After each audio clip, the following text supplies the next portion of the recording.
Everyone tells you to wait on God. Pastors say it, songs sing it, scriptures teach it.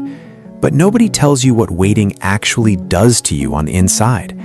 Nobody tells you about the confusion that sets in when the wait stretches longer than you expected. Nobody talks about the quiet erosion of hope that happens when you're doing everything right and still nothing moves. Today, I'm going to tell you the truth about waiting on God that most people are too afraid to say out loud, and it will change how you carry this season entirely. You are in a season of waiting right now, and if you're honest, you hate it. Not the concept of it, not the faith part of it, but the actual lived experience of it. The watching other people move forward while you stay in the same place. The waking up every morning and checking, has anything changed?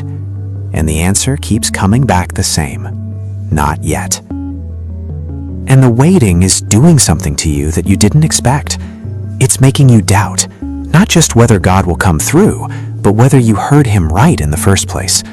Maybe you start to think, did I miss it? Did I misunderstand? Is this dream even from God, or did I just convince myself it was? And people around you, people who love you, keep saying, just be patient. And you smile and nod, but inside you're thinking, it's easy to say that when it's not your life on hold. It's easy to say wait when you're not the one waiting. So let me speak to you today, not as someone above the struggle, but as someone who knows the word well enough to tell you what God actually says is happening inside the wait, because it is not what most people think. Go to Isaiah chapter 40, verse 31. This is one of the most quoted verses in all of faith-based spaces, and I guarantee you've heard it before. But listen to it again, really listen. But they that wait upon the Lord shall renew their strength. They shall mount up with wings as eagles. They shall run and not be weary, and they shall walk and not faint. Now, most people read that and think, if I wait on God, he will eventually give me what I'm waiting for. But that is not what this verse is promising. Read it again. It doesn't say you'll get the job. It doesn't say you'll get the relationship or the breakthrough or the answer. It says, you will renew your strength. You will mount up. You will run and not be weary.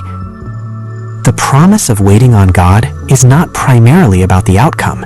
It is about the transformation that happens to you inside the process. Waiting on God is not passive. It is the most active, costly, powerful spiritual work a person can do, and it does something to you that nothing else can. Now go to Habakkuk chapter 2, verses 2 and 3. God speaks to a prophet who is confused, overwhelmed, and demanding answers. And God says, write the vision and make it plain upon tables, that he may run that readeth it. For the vision is yet for an appointed time, but at the end it shall speak and not lie. Though it tarry, wait for it, because it will surely come, it will not tarry. God told Habakkuk, the vision has an appointed time, not a random time, an appointed time, meaning God has already set the date. He has already scheduled the moment of fulfillment. And the word tarry here means it may feel slow, but it is not delayed. It is on time, God's time. Here is the truth that nobody is telling you about waiting. Waiting is not a gap between where you are and where God is taking you. Waiting is part of where God is taking you. The destination requires a version of you that does not exist yet. And the only way that version of you gets built is through the fire of waiting, through the patience that is forged when you have nothing left to stand on but trust, through the character that is shaped in the dark, in the silence, in the seasons when God feels distant and the promise feels impossible.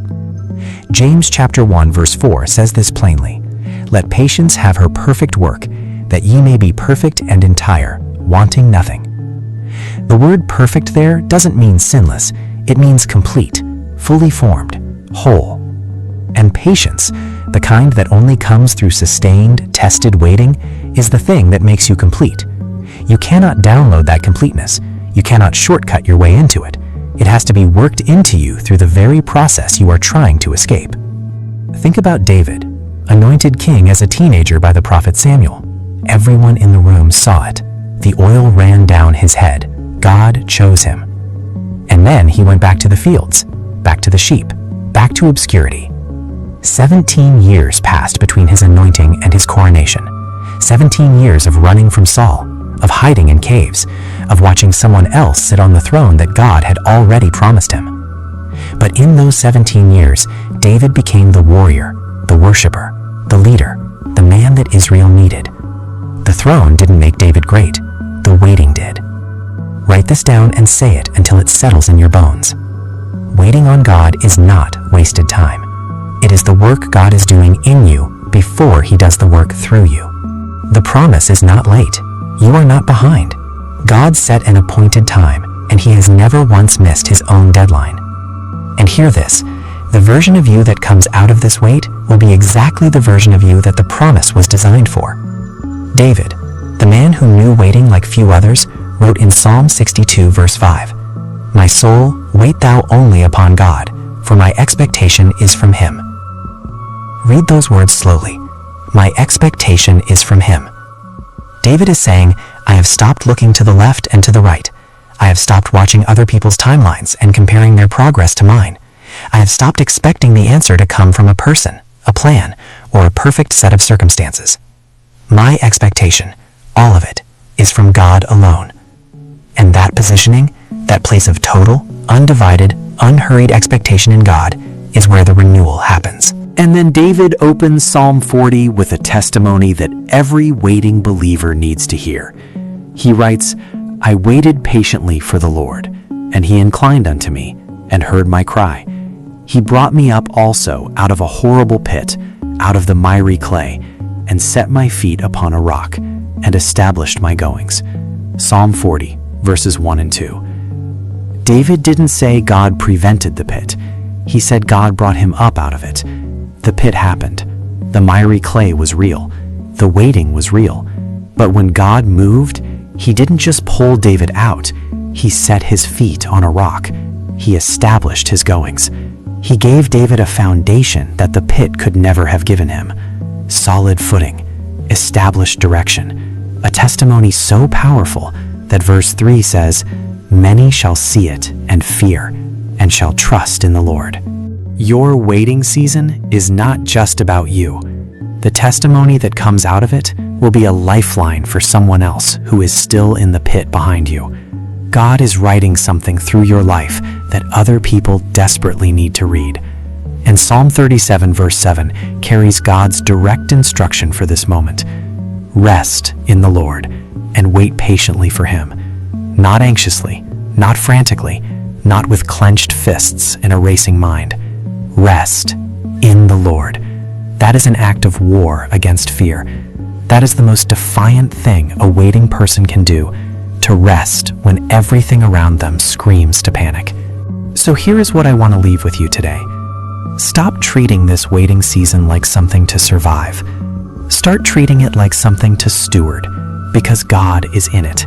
And what he is doing inside you right now, the strength being renewed, the character being formed, the faith being refined, that is not a side effect of the wait. That is the work, and it is holy work. The vision is for an appointed time. It will surely come. It will not miss its moment, and neither will you, because the God who set the time is the same God who is holding you in the time.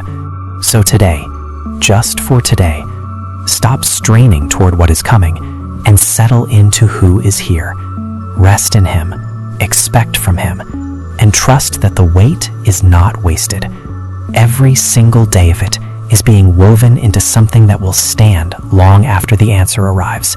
If this message spoke to your season today, drop a comment below. Just say, "My expectation is from him." Let that be your declaration over the wait. And if this channel has been strengthening your faith through the hard seasons, subscribe and stay with us.